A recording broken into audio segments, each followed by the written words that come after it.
I'm a team member that writes 178 life policies per year, and I'm going to show you the exact system you can use to make sure that at least 85% of the life policies you write actually get issued. All right, let's talk about life insurance, but not the part you think, not the pivot, not the close, and not the calculation. We're going to talk about what happens when you get the yes, because here's the problem I see in so many offices. And let me tell you, I've seen it time and time again. Team members are writing apps, they're getting people to say yes, they're submitting policies, and then crickets. The policies die on the vine somewhere in underwriting. They get ghosted. The client gets a table rating and bails. And then you write 10 life apps and maybe only 3 or 4 actually end up issuing. And then you're left wondering what the heck happened. You did all the work, you went through the whole sales process, and you have nothing to show for it but a pending app that's going nowhere. It's frustrating, it's demoralizing, and frankly, it's costing you a fortune. So in this video, I'm going to break down the 8 things you absolutely have to do to stop your life insurance policies from dying in underwriting and start getting them issued. This is the exact process we use in our office day in and day out, and it's the difference between writing apps and actually getting paid. We're going to cover how to talk about underwriting upfront in a way that actually helps you get the application instead of scaring people off. I'll give you the exact scripts to get those follow-up interviews completed, and I'm going to share everything you need to know to make sure that the policies you write actually stick.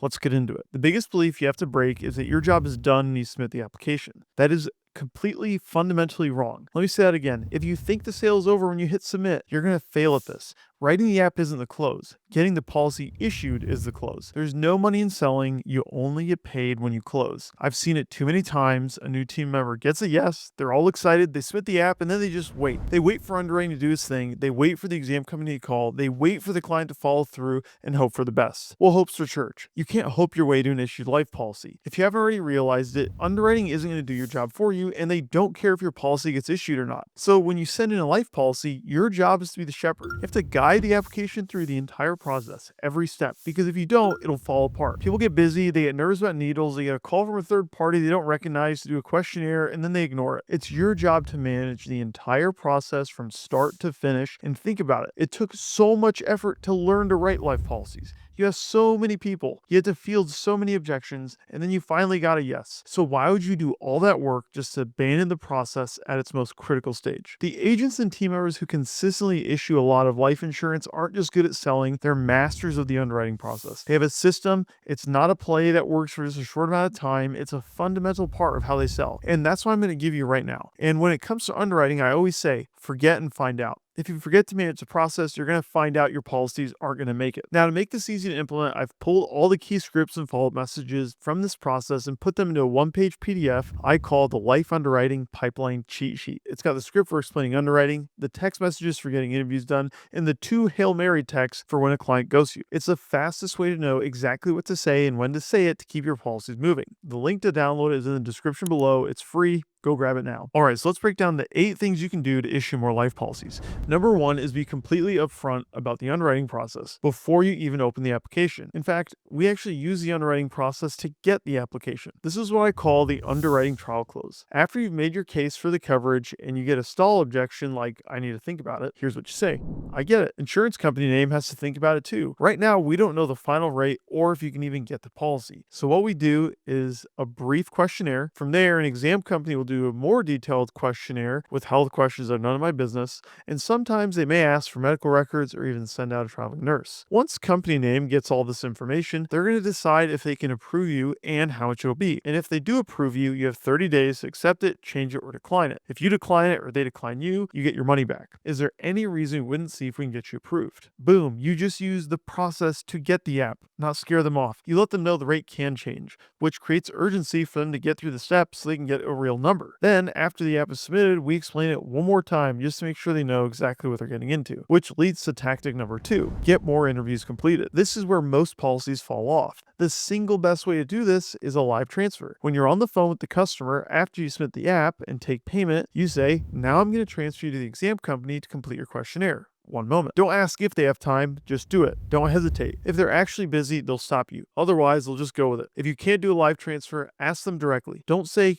When can you do it? Ask, can you complete the interview today? It's a direct question that asks for a specific action. If they still haven't done it, we just have regular follow-up. We follow up every other day with a simple text. Hi, customer name. This is George from company name. Can you call phone number to complete your life questionnaire or complete the questionnaire in your email? For those of you that don't know, exam companies typically email and text a person a questionnaire, so the customer can fill it out on their own time, which is super nice. Tactic number 3, you have to check the underwriting status screen like it's a tracking number for something you just bought online. In our office, we do 3 checks per day: a morning check, one after lunch, and one late afternoon. We're looking for things like if underwriting is ordering medical records. Sometimes the doctor's office is understaffed, so they're slow to get the record, and other times the facility just needs its own signature form and they won't accept your insurance company's generic form. You can speed that process up by getting the form yourself, having the client sign it, and sending it directly to underwriting. You have to be the one pushing this forwards. Tactic number 4 is what to do if the client is ghosting you. They're not responding to texts, they're not taking any calls. Here's 2 Hail Mary texts you can use. The first one is, hi, client name, is there any reason you haven't done your life questionnaire? Simple and direct.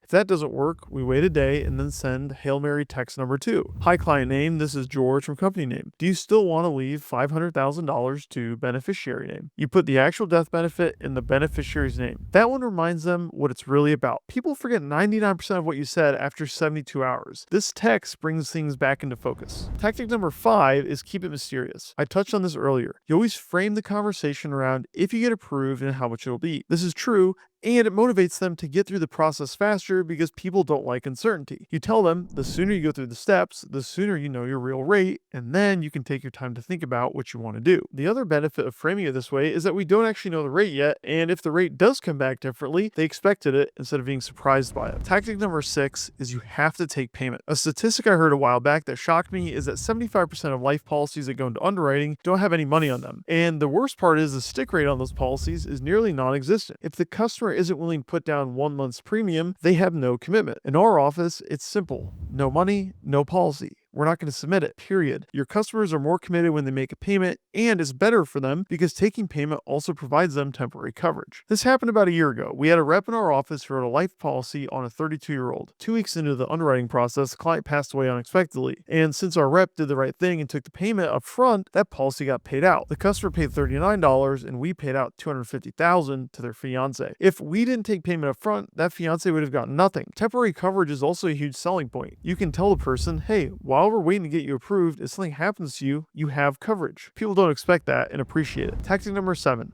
Calculate their coverage properly. This goes back to the fundamentals. Don't just pick a number out of thin air like 50,000 or 100,000. Those policies almost never stick. Don't be that guy. In our office, if our life production is trending down, the first thing we look at is whether the team is actually calculating the need using the LIFE acronym, LIFE. L is for loans. We ask what debt they have, mortgage, cars, credit cards, and then ask, would you want your family to inherit any of this debt? Nobody ever says yes. I in the acronym is for income. We figure out how much money their family would need each month and then use the interest method. For example, to replace $4,600 a month, you would need about 1.1 million earning 5% interest, so that way you can live off the interest and never touch the original principal amount. F is for funeral. We ask if they've ever paid for one and then let them know that nowadays funerals are running about $15,000 to $20,000. E is for education or everything else. Do they want to leave money for their kids to go to college? We typically say about 4 years all said and done is $100,000 per kid. Or do they want to leave any money to a charity? When you use the LIFE acronym, you're building a plan that's custom to them, and that way they're more bought in. We also don't believe in writing little life policies at our office. We're known for swinging bats, BATs, or big ass terms. Figure out what the client actually needs. And finally, tactic number 8, and it's the simplest one, write more policies. Look, not every app is going to issue. People will get declined. People will get table rated and bail. They'll be afraid of needles and bail. It happens. The only way to handle that is by writing more. If your goal is to issue 20 life policies in a month, you can't just write 20 apps. In our office, we know that about 85% of the policies we write are sticking. So if we want to hit 20, we better write like 24 or 25 policies. It's a numbers game.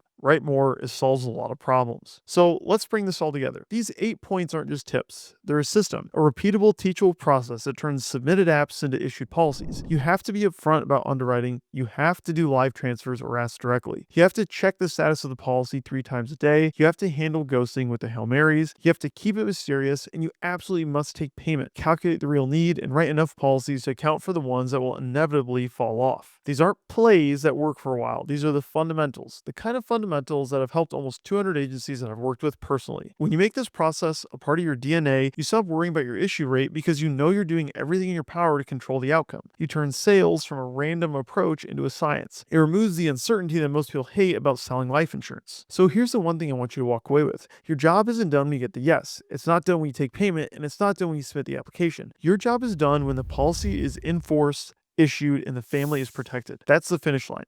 Stop leaving money on the table. Stop letting good applications die in underwriting. Start managing the process from start to finish. This is just one piece of the puzzle we've put together at Trainwell. We've developed the systems, scripts, and processes to sell in any rate environment because we focus on the fundamentals at work. I can help people sell more insurance and make more money at a fraction of the cost and time it took me. And when I do that, I don't think they mind sending me a little bit of money each month. So go to trainwell.co for more info. Now that you know how to get your policies issued, you need to know how to turn any conversation into a life conversation. So go watch this video next. The Psychology of Insurance Sales, 3 Steps to Multi-Line Selling That Work. I'll see you over there.